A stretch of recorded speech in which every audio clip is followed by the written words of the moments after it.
गोरखपुर के बेतियाहाता में रहकर जेई की तैयारी करने वाली अदिति सुसाइड से महज 5 मिनट पहले ही बाहर आई थी। हॉस्टल में उसके कमरे के दरवाजे पर लगे सीसीटीवी कैमरे में कमरे में जाती हुए कैद हो गई।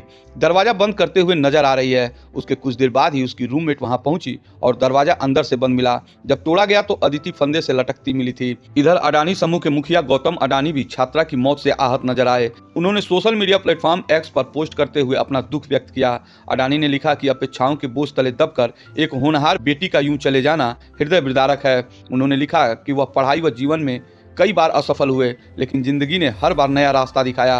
गौतम अडानी ने पोस्ट के बाद छात्रों पर करियर बनाने के दबाव को लेकर नई चर्चा शुरू हो गई है। अदिति जिस सत्यदीप हॉस्टल में रहती थी उसमें सुरक्षा के व्यापक इंतजाम हैं। हर कमरे के बाहर सीसीटीवी कैमरा लगा है।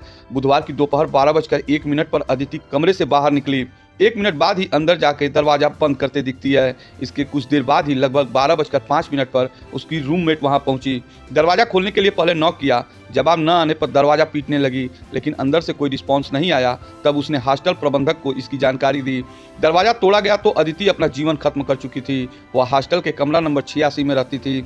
अदिति संत कबीर नगर के मेदावल थाना क्षेत्र के मिसरौलिया गांव की रहने वाली थी। वह शिक्षक एमएलसी ध्रुव त्रिपाठी के भाई के साले अजय नाथ मिश्र की बेटी थी। उसके बड़े पापा गोरखपुर में संयुक्त निदेशक बचत के पद पर कार्यरत रहे हैं। गुरुवार को उसका अंतिम संस्कार किया गया। उसके बाबा ने उसे मुखाग्नि दी। वह हादसे के 2 दिन पहले ही घर से वापस आई थी। इंटरमीडिएट बोर्ड की परीक्षा के लिए प्रवेश पत्र लेने की बात कहकर आई थी।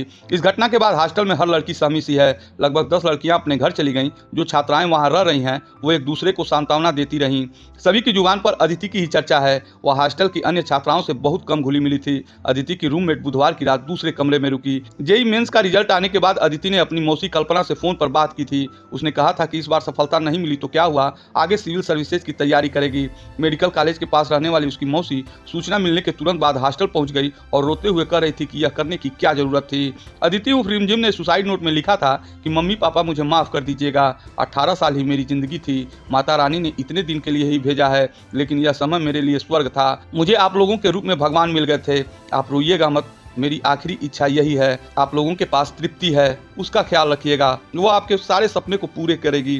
किसी एक के जाने से जिंदगी नहीं रुकेगी। अदिति जानती थी कि उसके माता पिता इस घटना से आहत होंगे, इसलिए छोटी बहन का नाम लेकर मानो वह उसे सांत्वना देने की कोशिश कर रही थी। गौतम अडानी ने गुरुवार की शाम गोरखपुर की बेटी की मौत पर दुख जताया। इससे जुड़े खबर को टैग करते हुए उन्होंने एक्स पर लिखा कि अपेक्षाओं के बोझ तले दबकर एक होनहार बेटी का यूं चले जाना हृदय विदारक है। जीवन किसी भी परीक्षा से बड़ा होता है। यह बात अभिभावकों को खुद समझनी होगी और बच्चों को भी समझानी होगी। मैं पढ़ाई में बहुत सामान्य था।